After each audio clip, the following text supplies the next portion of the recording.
buenos días, muy buenas tardes o quizás muy buenas noches, estimado oyente, según sea la hora y el país donde se encuentre.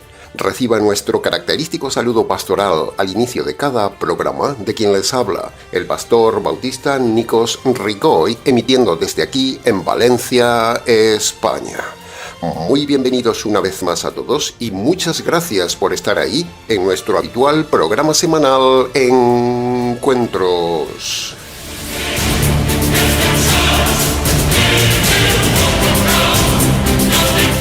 Estamos ya, estimado oyente, en el 8º programa de esta nueva serie de conferencias del noviazgo, matrimonio, divorcio, antidivorcio y antirrecasamiento del divorciado.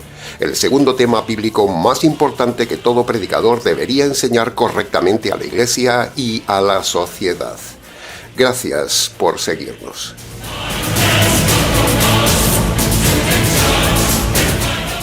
Para derribar la herejía divorcista, no solo hay que decir que están equivocados, no. Hay que demostrarlo, mostrando la verdad y derribando su mentira. No solo decimos que estamos en contra de todo divorcio y del recasamiento del divorciado, no. Eso es muy simplón, sino que se trata de un trabajo arduo y doble. Derribar a los divorcistas y demostrar la verdad. Derribar y demostrar. D más D.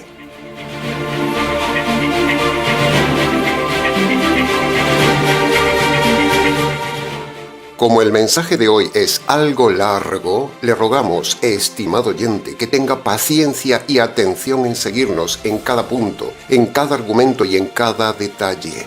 Esfuércese, estimado oyente, sea bereano para que usted entienda el tema de hoy, para que esté seguro del tema de hoy, para que usted pueda derribar a un divorcista e incluso pueda ayudar un día a alguien a salir de las garras de la secta de los divorcistas, una secta metida en la médula de todas las denominaciones cristianas.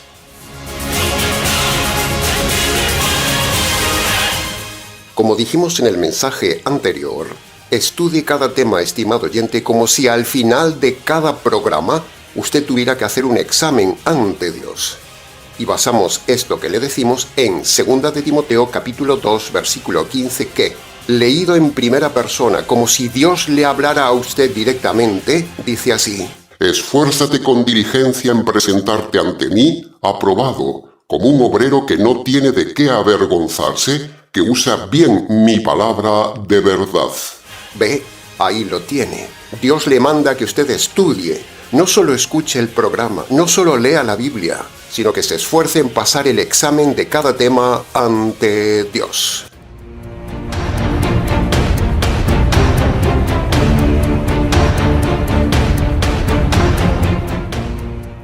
Por cierto, estimado oyente, ¿usted sería capaz ahora mismo de dominar los argumentos en contra del divorcio ante un divorcista? ¿Ha tomado notas y ha estudiado los programas anteriores o solo viene a escuchar? ¿Le ganaría usted la batalla argumental a un divorcista? ¿Podría usted hoy ayudar a alguien que está siendo atrapado por una serpiente divorcista tipo pastor, pastora, rabino o sacerdote? ¿Podría ayudarle? Contéstese a sí mismo sinceramente estas preguntas, estimado oyente.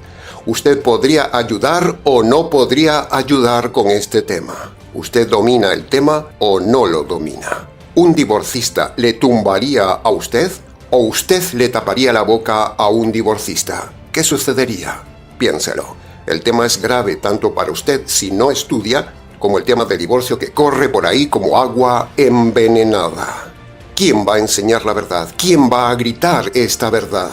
El Ministerio Tinajas es un baluarte, un referente doctrinal en la red, y aunque parezca que nos estamos elogiando, la realidad objetiva muestra que el que más trabaja en pos de enseñar este tema del divorcio es el Ministerio Tinajas.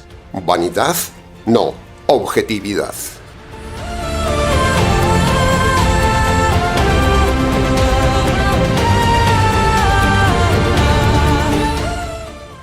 En el mensaje anterior vimos varios argumentos poderosos contra los divorcistas. Primero hemos demostrado que fornicación no es adulterio, no es infidelidad como dicen los mentirosos divorcistas. Segundo, hemos demostrado también que los blasfemos divorcistas han tenido el coraje de cambiar la Biblia y manipular la palabra de Dios para que diga que, por infidelidad, se puede uno divorciar y recasar. Imagínese. Y tercero, hemos analizado específicamente la tercera frase de Mateo capítulo 19, versículo 9, que es el talón de Aquiles de los divorcistas. En la semana pasada les hemos dado jaque con estos tres temas. Y en el día de hoy continuaremos con otro laborioso mensaje muy técnico, muy argumental, con muchos pasajes, para derribar la blasfemia de los que dicen que Dios es un Dios divorciado. Escuche el audio. ¿Saben ustedes que Dios es un Dios divorciado? Y no es una herejía. Dios es un Dios que se divorció de Israel. Y si Dios, que es Dios, se divorció de Israel, por eso permitió el divorcio. Nosotros, como modernos Elías, le respondemos: ¿saben ustedes que Dios no es un Dios divorciado? Y no es herejía. Dios es un Dios que no se divorció de Israel. Y si Dios, que es Dios, no se divorció de Israel, por eso no permite el divorcio. Es cierto que es vomitivo escuchar otra vez este audio, pero lo repetimos para que la gente valore lo que enseñamos y para que la gente tenga cuidado con este ladrón de la verdad, un vulgar sinvergüenza llamado pastor. Hoy demostraremos que este mequetrefe pastor es un lobo engañador. Demostraremos también que Dios no se divorció nunca de Israel. Demostraremos la fidelidad de Dios a su esposa Israel siempre, y demostraremos que Dios nunca se casó nuevamente con otro pueblo como hizo este pastor adúltero divorcista.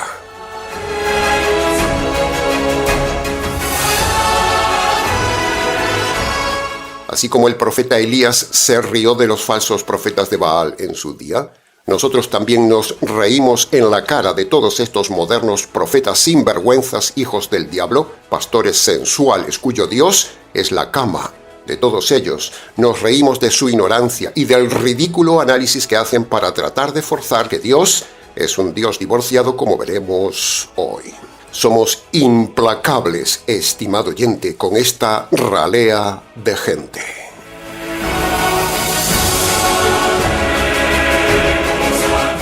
Muchas personas seguidoras de nuestro canal ya han escuchado varias veces nuestros argumentos del tema de hoy. Sin embargo, necesitamos repetirlos por varias razones. Primero, la Biblia manda como metodología de estudio repetir y repetir. Segundo, hay gente nueva seguidora del canal que nunca ha escuchado los argumentos en contra del tema del divorcio. Y tercero, porque si los necios divorcistas repiten y repiten sus mentiras, ¿por qué nosotros no vamos a repetir y repetir la verdad? Bien, habiendo dicho esta introducción, vayamos entonces de lleno al estudio argumental de los dos temas de hoy y, como siempre, los estudiaremos en diferentes puntos para su mejor comprensión.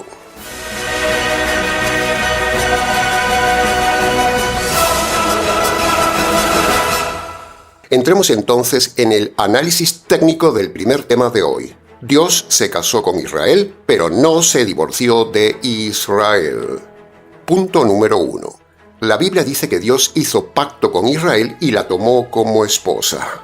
Entre los muchos pasajes que dicen esto, tenemos, por ejemplo, Ezequiel capítulo 16, versículo 8, que dice: Eran tiempos de amores. Pasé junto a ti, te miré. Extendí mi manto sobre ti, te di juramento de fidelidad, entré en pacto contigo y fuiste mi esposa, dice Yahvé el Señor. Ahora, para demostrar que Dios se casó y no se divorció nunca de su esposa Israel, a pesar de su conducta adúltera, tenemos que analizar una parte de la historia bíblica y ver una parte de la cronología bíblica de Israel. En esta parte técnica, con el estudio histórico-cronológico, usted verá la mentira de que Dios se divorció de Israel. Así que le rogamos que esté atento al estudio.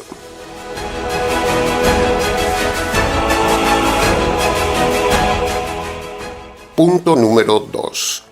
Si los divorcistas logran engañar a la gente con eso de que Dios es un Dios divorciado, entonces todo el mundo cristiano tendría la excusa y la puerta abierta para el divorcio y el adulterio del recasamiento. Pero si lo derribamos, no habrá puerta abierta para el divorcio.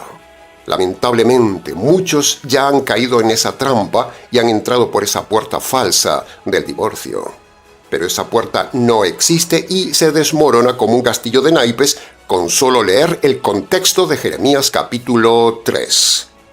Los divorcistas, como este necio que acabamos de escuchar antes, cometen un grave error hermenéutico, un error que revela su ignorancia, revela su falta de estudio del contexto y revela la falta de honestidad bíblica. En Jeremías 3, el famoso pasaje que usan los divorcistas para decir que Dios se divorció de Israel, ahí veremos que no dice que Dios repudió a toda la nación de Israel. Lo veremos a continuación.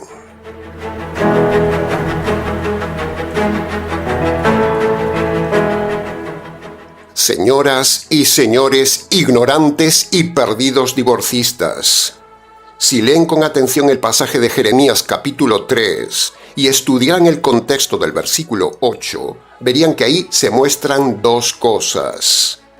Primero, que todo Israel estaba dividido en dos reinos a la muerte de Salomón. El reino del norte, llamado Israel, y el reino del sur, llamado Judá. Ambos formaban toda la nación de Israel. Es fundamental que usted entienda esto, estimado oyente. Una cosa es el nombre de toda la nación, Israel, y otra cosa es el nombre del reino del norte, que también se llama Israel. Ambos usan el mismo nombre y por eso se genera la confusión. Y esto es precisamente lo que los divorcistas no ven o deciden pasar por alto para sostener la doctrina de que Dios se divorció de todo el pueblo de Israel. Pero no dice así Jeremías capítulo 3 versículo 8 y su contexto.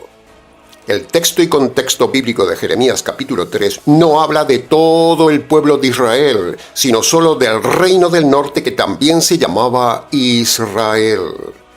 Jeremías capítulo 3, el capítulo que usa este necio para forzar que Dios se divorció, es el capítulo que precisamente lo deja en ridículo y demuestra lo contrario cuando lo analizamos, como veremos a continuación. Esta gentuza confunde el nombre del reino del norte llamado Israel, lo confunde con todo el nombre de la nación de Israel. Ambos se llamaban igual, llevan el mismo nombre pero son dos cosas diferentes. Y por eso los divorcistas, al no ver este detalle, ahí radica que ellos digan que Dios se divorció de su esposa Israel, la nación, cuando lo que Dios hizo no fue divorciarse de todo Israel, sino de amputar, cortar, desgajar, repudiar, eliminar para siempre solo al reino del norte que también se llamaba Israel. Los necios divorcistas ignorantes confunden la amputación del reino del norte llamado Israel, lo confunden con el divorcio de toda la nación de Israel que nunca se produjo. Ahí está el problema de ellos, que no ven. Dios dio carta de repudio solo al reino del norte y no a toda la nación de Israel, y lo demostraremos. Cuando analizamos Jeremías capítulo 3, versículo 8, dice: A la rebelde Israel yo la había despedido y dado carta de repudio, pero su hermana, la rebelde Judá, a pesar de ver esto, no tuvo temor de mí. Y entonces ha resultado que la rebelde Israel ha quedado como justa en comparación con la desleal Judá. ¿Ve? El texto es clarísimo, estimado oyente. Ahí Dios, en boca de Jeremías, dice que Israel, el reino del norte, fue repudiado, pero Judá, el reino del sur, no fue repudiado. Dios distingue claramente aquí entre ambas regiones, entre ambos reinos, pero los sinvergüenzas divorcistas que presumen de teología no ven que ahí el repudio se habla solo del reino del norte, no de toda la nación de Israel como esposa. Es como si Dios en Jeremías capítulo 3 versículo 8 estuviera hablando de un brazo de su esposa, un brazo al cual amputó pero no rechazó a toda la esposa, solo amputó una parte enferma de la esposa, el reino del norte. Dios no repudió a todo su pueblo, por lo tanto no se puede demostrar que Dios es un Dios divorciado. Pero los divorcistas toman la parte por el todo, y eso es una falacia hermenéutica terrible, que este ignorante no se da cuenta haciendo el ridículo ante la gente diciendo que Dios se divorció de todo Israel, cuando Dios solo repudió para siempre el reino del norte llamado también Israel, pero se quedó con el resto de su esposa, Judá, que representa precisamente a su esposa.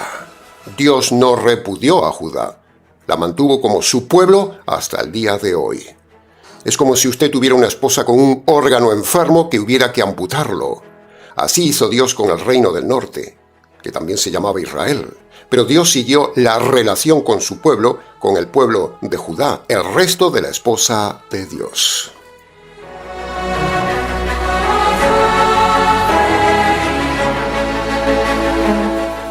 Cuando Jeremías habla en capítulo 3, versículo 8, que había un repudio, entonces la pregunta es, ¿cuándo ocurrió ese repudio? Y también preguntamos, ¿a qué momento histórico se refiere Jeremías de este repudio del reino del norte llamado Israel? ¿Cuándo? Bueno, estudiando con cuidado, la respuesta está en el segundo libro de los Reyes, capítulo 17, que le pedimos que usted lo lea completo. Y ahí es donde se narra el repudio total y definitivo del reino del norte llamado Israel, no de toda la nación de Israel.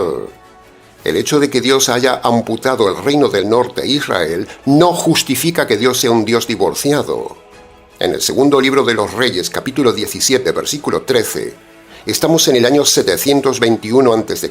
y el pasaje dice: Yahvé amonestó entonces a Israel y a Judá, ¿ve? Ahí hay dos reinos, por medio de todos los profetas. Y en el verso 18 dice: Yahvé se enojó en gran manera contra el reino del norte, Israel, y los quitó de delante de su rostro para siempre, y no quedó nadie sino solo la tribu de Judá. ¿Ve? Ahí la Biblia misma nos dice dos cosas.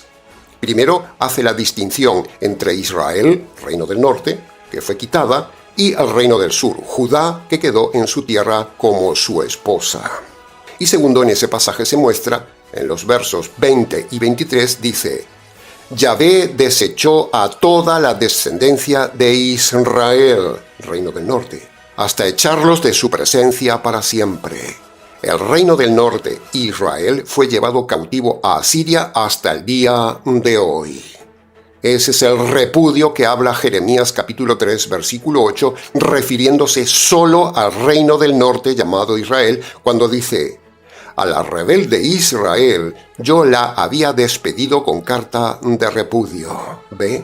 Jeremías se refiere al repudio solo del reino del norte llamado Israel, no a que Dios repudió a toda la nación de Israel, a toda su esposa, no. Ahora escuche el pasaje de Jeremías capítulo 3, versículo 8, analizado en boca del ignorante y sinvergüenza divorcista de la peluca, que dice que Jeremías capítulo 3, versículo 8 se refiere a toda la nación de Israel, cuando no se refiere a toda la nación de Israel como se ve en el propio contexto. Escuche el audio. Dios se divorcia de Israel. Dios se divorcia de Israel. En Jeremías 3, versículo 8, Jeremías 3, 8, dice: ella vio que por haber fornicado la rebelde Israel, yo la había despedido. Es Dios hablando. Yo le di carta de divorcio y carta de repudio. Este sinvergüenza ha hecho el ridículo mostrando lo ignorante que es al creer que Jeremías está hablando de todo Israel, cuando el mismo profeta ahí se refiere solo al reino del norte. Así es este lobo, un ignorante. Tenga cuidado con este hombre, estimado oyente. Teniendo el texto delante no se da cuenta que no habla de todo Israel, sino del reino del norte, que se llama también Israel. Pero el reino del norte no es todo el pueblo de Israel.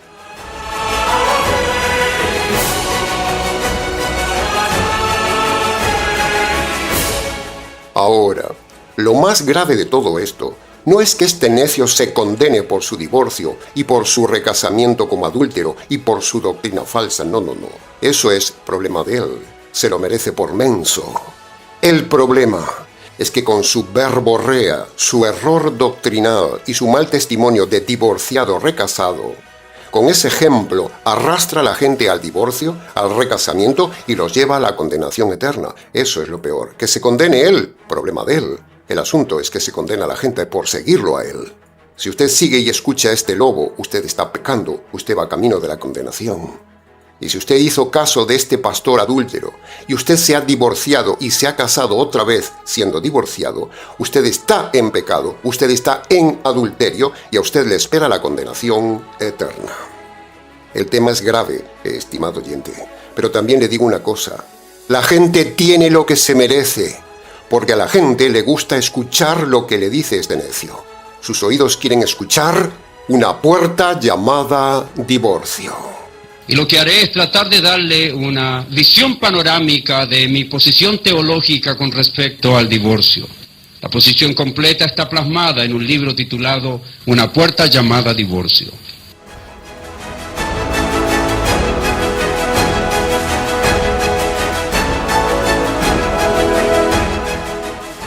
Ahora veamos algo más que confirma nuestra tesis. Veamos otro ángulo, veamos a otro profeta.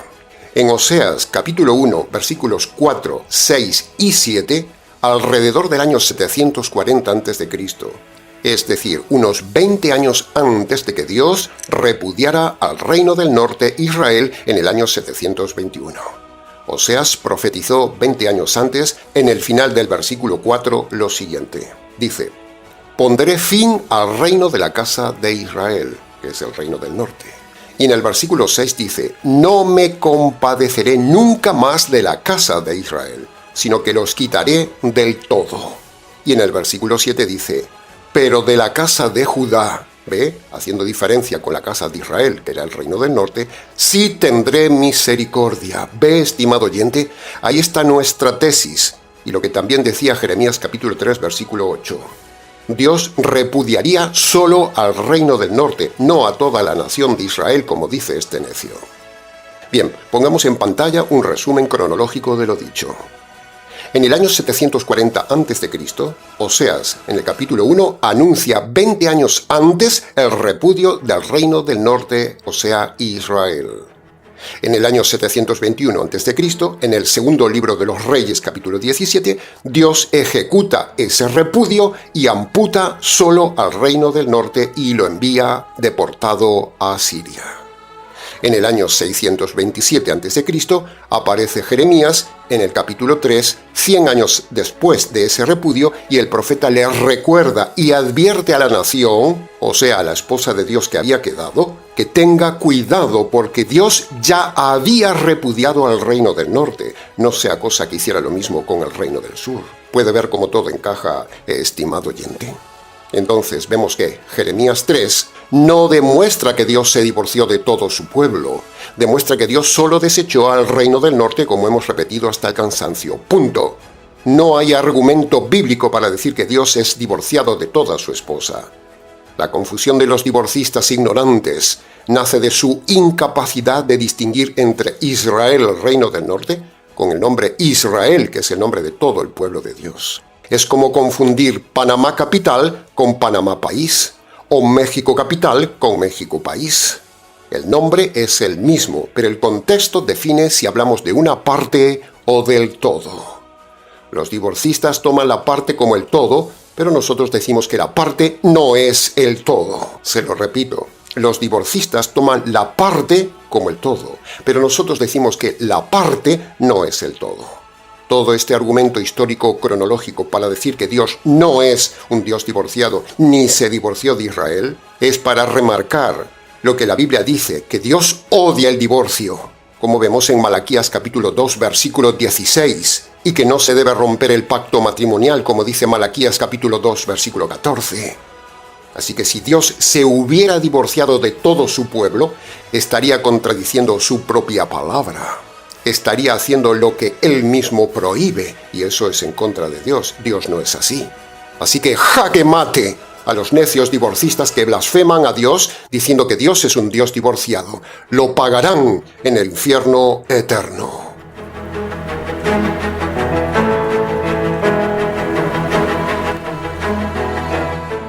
Ahora, dicho todo esto, preguntamos a los divorcistas: si Dios se divorció del reino del norte, ¿por qué no se divorció también del reino del sur? Eso sería bueno para demostrar que Dios se divorció de todo su pueblo, pero no se divorció de Judá. Otra pregunta: si Dios se hubiera divorciado como dicen los divorcistas, ¿por qué no se casó con otro pueblo como hacen y enseñan los que se divorcian? Otra pregunta: si Dios es un Dios divorciado, ¿por qué no vemos ni un solo divorcio a partir de Jeremías capítulo 3, versículo 8, en parejas del pueblo de Dios? ¿Por qué no se ve ni un solo divorcio?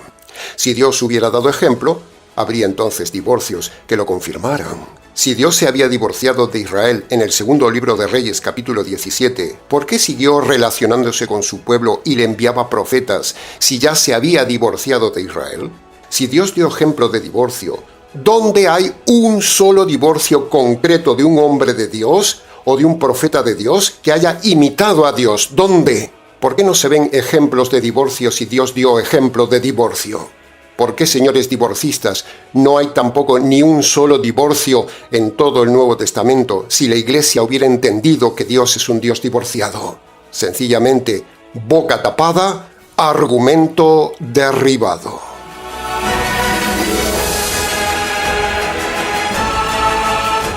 Y ahora preste atención, estimado oyente, preste mucha atención al siguiente argumento.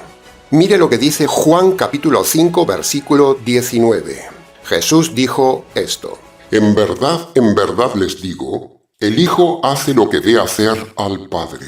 Todo lo que hace el Padre, lo hace también el Hijo. Por lo tanto, estimado oyente, aquí se dice que el Hijo imita en todo al Padre.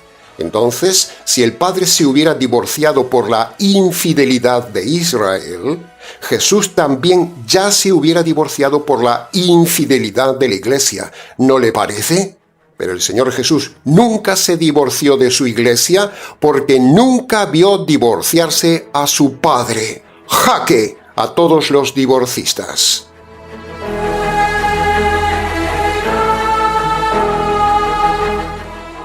Entremos ahora en el análisis del segundo tema de hoy, con el que desmantelaremos a los divorcistas. El falso argumento sentimental de que Dios le ama, y por lo tanto, si Dios le ama, usted tiene derecho a una segunda oportunidad, usted tiene derecho a ser feliz. Y si tiene derecho a ser feliz, tiene derecho a divorciarse, y entonces tiene derecho a una segunda oportunidad de cama.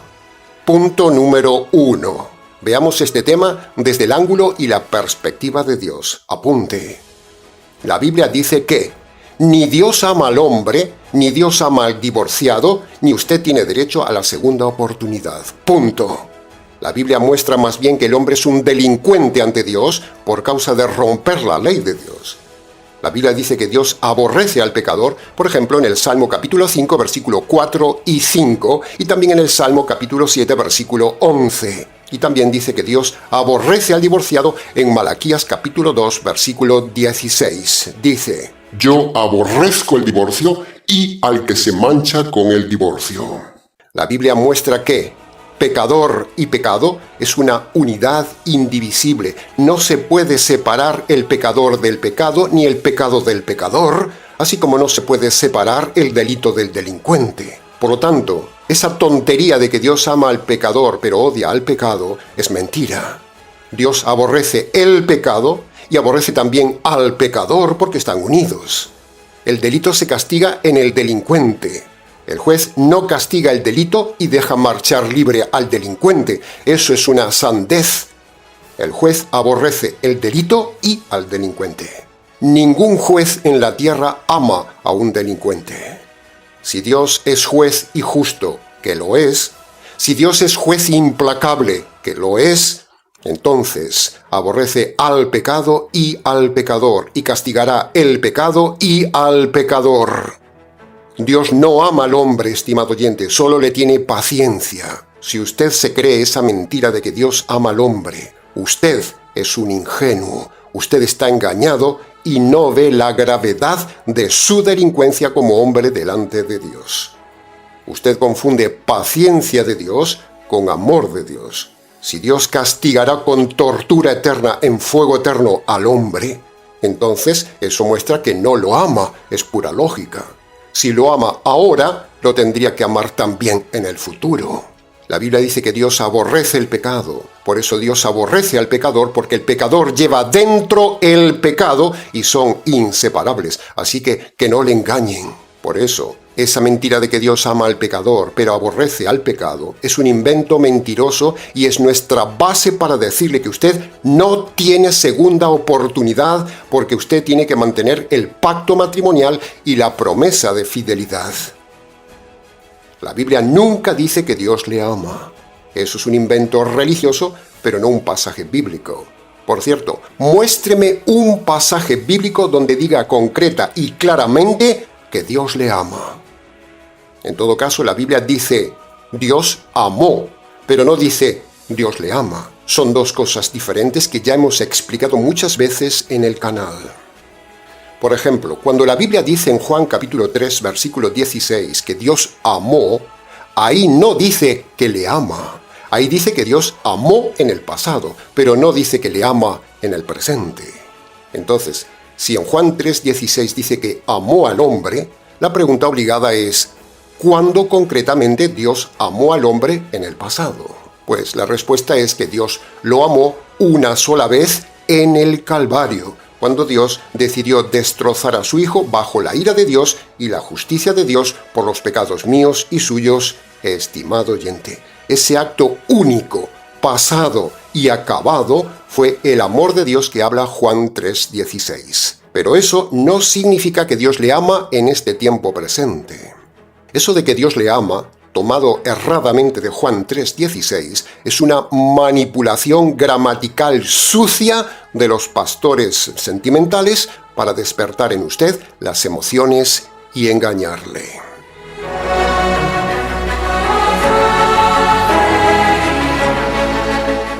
Ahora, veamos por un momento otro pasaje que también manipulan los sentimentales pastores para hacerle creer que Dios le ama.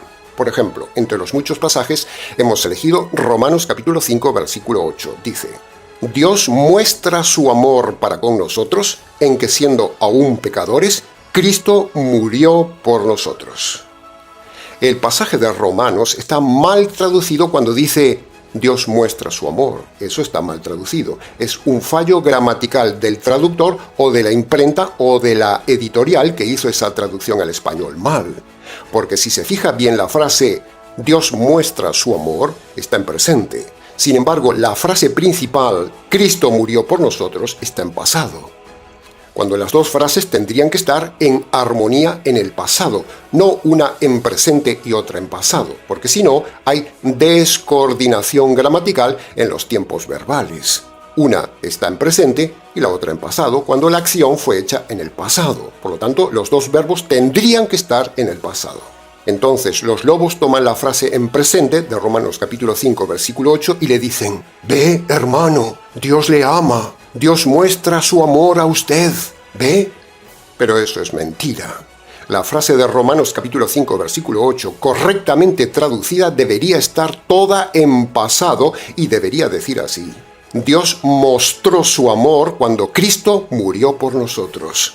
Así sería lo correcto, todo en pasado. Lo que Pablo quiere decirnos es que Dios en el pasado, en un momento determinado y concreto, tomó la decisión de matar a su Hijo y cuando Cristo murió, ahí se manifestó una sola vez y para siempre el amor de Dios. Pero el pasaje no dice que Dios le ama ahora en el presente. Eso no lo dice el pasaje. Le están manipulando. Y así podríamos seguir y seguir analizando más pasajes manipulados para hacerle creer que Dios le ama. Pero el más famoso de todos ellos es el que ya hemos analizado, Juan 3:16. Por lo tanto, olvídese de que Dios le ama y tiene un plan maravilloso para su vida. El plan maravilloso que Dios tiene para usted, cuando se acabe su paciencia sobre usted, será enviarlo a la condenación eterna si usted no se ha convertido por medio del Evangelio.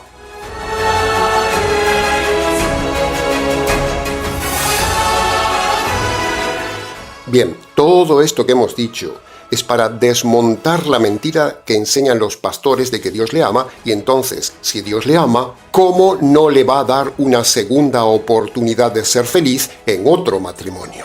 Sin embargo, la Biblia dice que Dios aborrece al pecador. Dios aborrece el divorcio. Punto. No hay más argumento. Usted no tiene una segunda oportunidad. Salga de ese engaño, estimado oyente. Si usted se ha creído esa mentira de que Dios le ama y le da una segunda oportunidad de volver a casarse siendo divorciado, le han engañado como a un tonto. Es todo lo contrario. Sus pecados sin perdonar, su divorcio y su adulterio por recasamiento despiertan la ira de Dios sobre usted, y cuando Dios le quite la vida, su ira y su justicia lo castigarán severamente para siempre, excepto que usted se convierta por medio del Evangelio.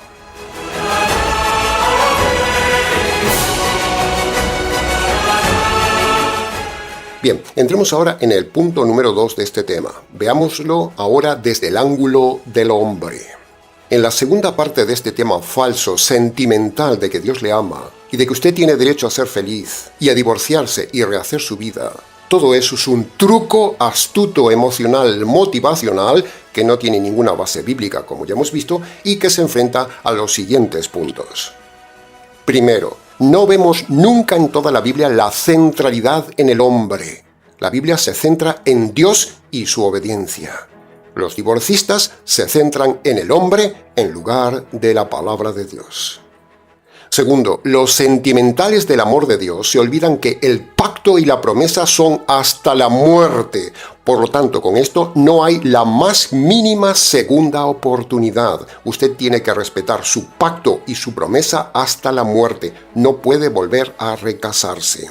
Tercero, la Biblia nunca dice que el hombre cristiano tiene derecho a ser feliz. La Biblia más bien dice, como hemos visto en la reciente serie de Pedro, que el cristiano está destinado a sufrir, a negarse a sí mismo, a tomar su cruz y obedecer al Señor. Punto.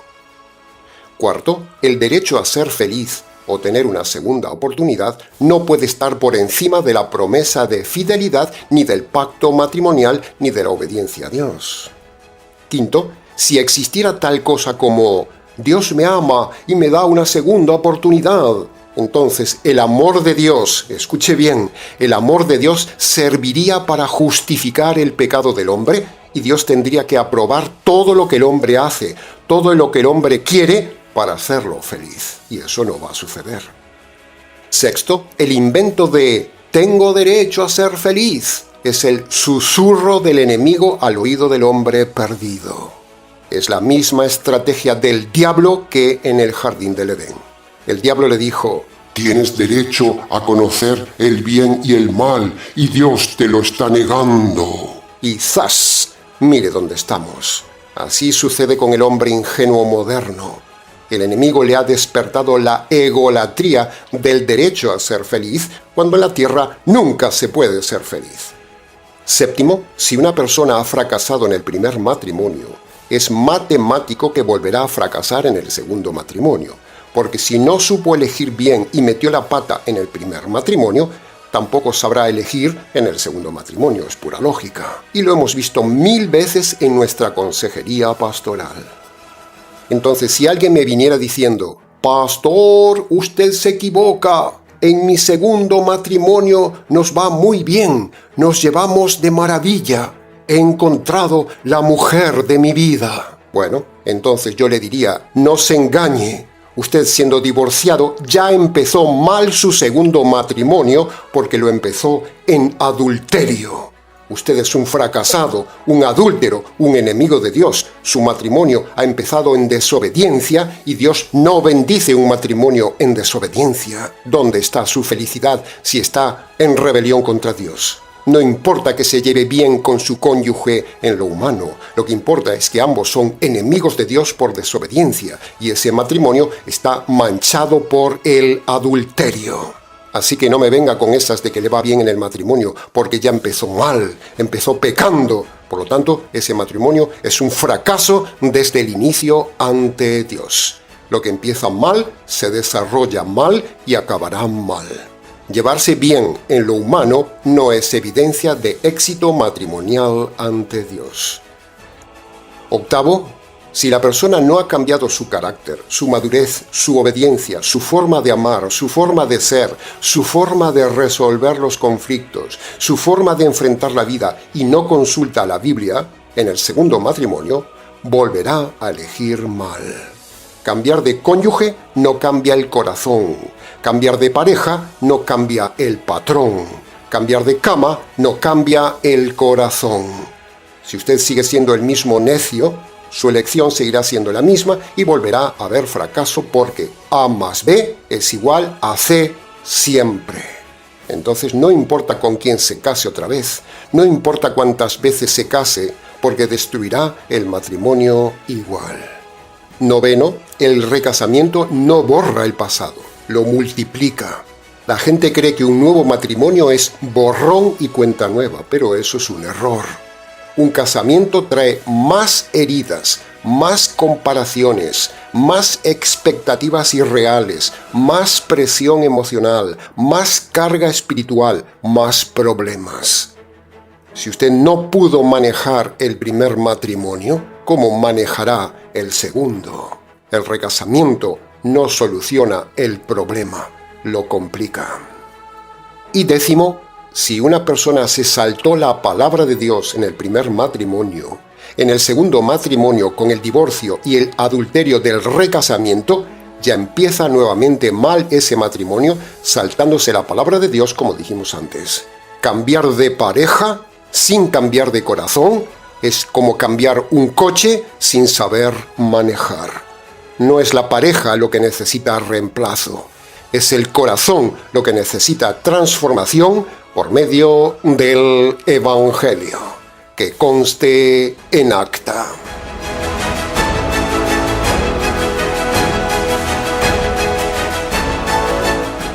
Bien, llegamos al final de este programa, y en este programa hemos demostrado que Dios no es un Dios divorciado.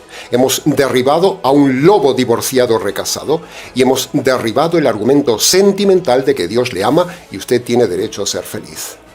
Continuaremos en el siguiente programa con más temas para derribar todas las puertas abiertas al divorcio. Jaque a los divorcistas.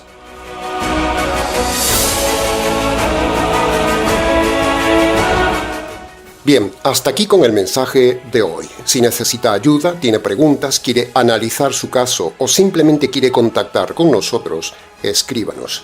ministerioTinajas@gmx.es.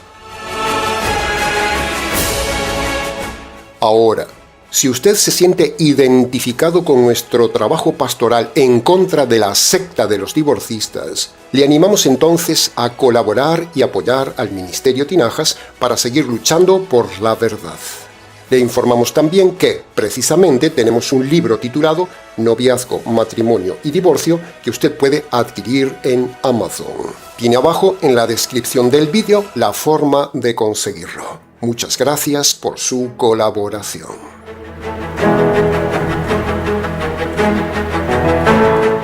Bien, nada más por hoy, estimado oyente. Les ha compartido este intenso programa quien les habla, el pastor y expositor bíblico Nikos Ricoy, emitiendo desde aquí, en Valencia, España. Será entonces con el gusto de siempre, hasta el siguiente mensaje de la serie, aquí en nuestro habitual programa semanal Encuentros.